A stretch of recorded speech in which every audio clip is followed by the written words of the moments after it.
ఇక తొలగిన గాంధీ ముసుగు సిఎల్పి సమావేశం సాక్షిగా బట్టబయలు హాజరైన అరకపూడి ఫిరాయింపు ఎమ్మెల్యేలు సీఎంను కలిసేందుకే వచ్చారని దుద్దిల్ల సమర్థన అని చెప్పి మరి ఇక్కడ 10 మంది ఫిరాయింపు ఎమ్మెల్యేలు ఎవరైతే బీఆర్ఎస్ నుంచి కాంగ్రెస్లో చేరిందన్నది మరి గల్లీ నుంచి ఢిల్లీ రాక ఎవరిని అడిగినా కూడా చెప్తారు.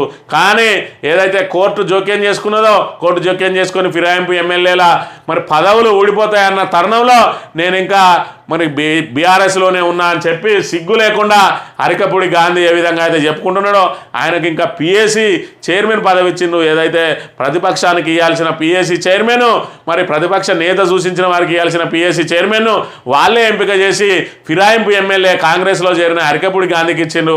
ఆయన నేను ఇంకా బీఆర్ఎస్ ఎమ్మెల్యేనే అని చెప్పుకున్నాడు. దీని మీద పెద్ద ఎత్తున వివాదం జరిగింది. కౌశిక్ రెడ్డికి అదేవిధంగా అరకపూడి గాంధీకి మరి ఏ విధంగా వివాదం జరిగిందో రాష్ట్ర ప్రజలందరూ కూడా చూసిండ్రు.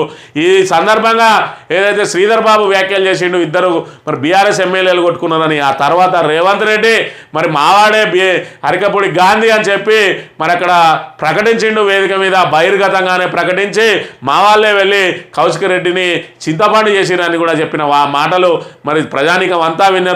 దాంతో అరకపూడి గాంధీ మరి కాంగ్రెస్ అని చెప్పి ఒకవైపు ముఖ్యమంత్రి ముద్ర వేస్తూ ఉంటే శ్రీధర్ బాబు మాత్రం ఇంకా కూడా అబద్ధాలు ఆడడానికే ప్రయత్నం చేస్తూ ఉన్నాడు. ఇప్పటికి కూడా సిఎల్పి సమావేశానికి హాజరైన పిఎస్సి చైర్మన్ హోదాలో కూడా ఈయన సిఎల్పి సమావేశానికి హాజరైతే ముఖ్యమంత్రిని కలవడానికి వచ్చిండు అని చెప్పి ఆయన ఇంకా బుకాయిస్తున్న పరిస్థితిని బట్టి మరి ప్రజలందరూ కూడా మరి ఇక్కడ ఏదైతే ఆయన మాటలను మరి సిగ్గుతో తలదించుకుంటున్న పరిస్థితి. మరి ఇక్కడ పిల్లి కళ్ళు మూసుకొని పాలు తాగిన చందంగా ఇంకా కూడా శ్రీధర్ బాబు ప్రజలను మభ్యపెట్టడానికి ఏదైతే ప్రయత్నం చేస్తూ ఉన్నాడో మరి ఆ చౌకబారు మాటలు మరి శ్రీధర్ బాబు నోటి నుండి ఇంత చౌకబారు మాటలు వినడం కానీ శ్రీధర్ బాబు ఇంత చౌకబారు రాజకీయాలు చేస్తాడా అని మరి ప్రజలందరూ విస్తుపోతున్న పరిస్థితి. అదైతే మంత్రి ప్రజలకైతే అందరికీ తెలుసు ఇక్కడ శ్రీధర్ బాబు రాజకీయాలు ఏ విధంగా ఉంటాయి అనేది. కానీ ఇప్పుడే రాష్ట్ర వ్యాప్తంగా తెలుస్తూ ఉన్నది శ్రీధర్ బాబు రాజకీయాలు ఏ విధంగా ఉంటాయనే విషయం.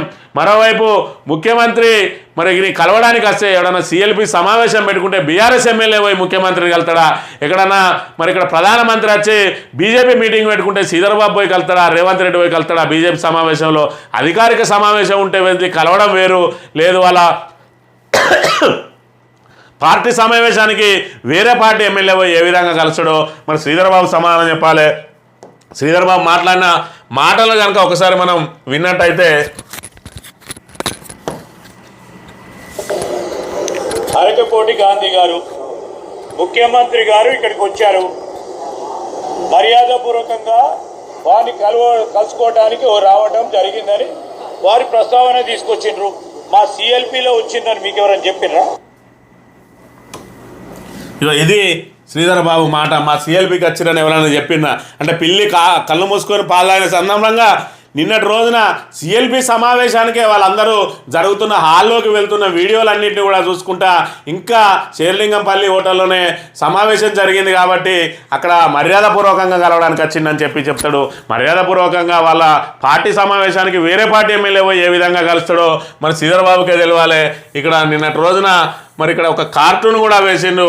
ఇక్కడ చూసుకున్నట్టయితే డియర్ హరీష్ గారు ఈయన అరకపూడి గాంధీ కాదు ఆయన డూబు అని చెప్పి ఇద్దరు చెట్టా పట్టాలు వేసుకొని తిరుక్కుంటే హరీష్ రావుతోటి చెప్తున్న పరిస్థితి. సిఎల్పి సమావేశానికి హాజరైన అరకపూడి గాంధీ అని చెప్పి మరి ఇక్కడ ఒక కార్టూన్ కూడా ఆయన మీద వేసిన పరిస్థితిని మనం ఇక్కడ గమనించవచ్చు. ఈ రకంగా మరి అబద్ధాలతోటి మరి కాంగ్రెస్ ప్రభుత్వం పూర్తిగా అబద్ధాల పునాదుల మీద ఏ విధంగా నడుస్తూ ఉన్నది అనేది మరి ప్రతి అంశంలో కూడా ఏ రకంగా అబద్ధాలు ఆడుతూ ఉన్నారు, ఏ రకంగా బుకాయిస్తూ ఉన్నారు, ప్రజలకు కళ్ళకు కట్టినట్టు కనబడుతున్న అంశాలను కూడా బుకాయిస్తూ ఏ విధంగా దాటవేసే ప్రయత్నం చేస్తూ ఉన్నారు.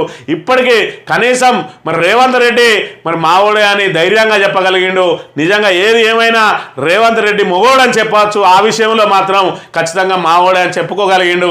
కానీ శ్రీధర్ బాబుకు మాత్రం ఆ ధైర్యం రావడం లేదు. మావోడే అని చెప్పుకునేంత అది లేదు. పూర్తి స్థాయిలో మరి వాళ్ళని కాపాడడానికి అబద్ధాలను మరి ఈయనెత్తలు వేసుకొని మరి పూర్తి స్థాయిలో రాష్ట్ర వ్యాప్తంగా ఆయన మరి ఏదైతే ప్రతిష్టను దిగజార్చుకుంటున్న పరిస్థితిని అయితే మనం ప్రధానంగా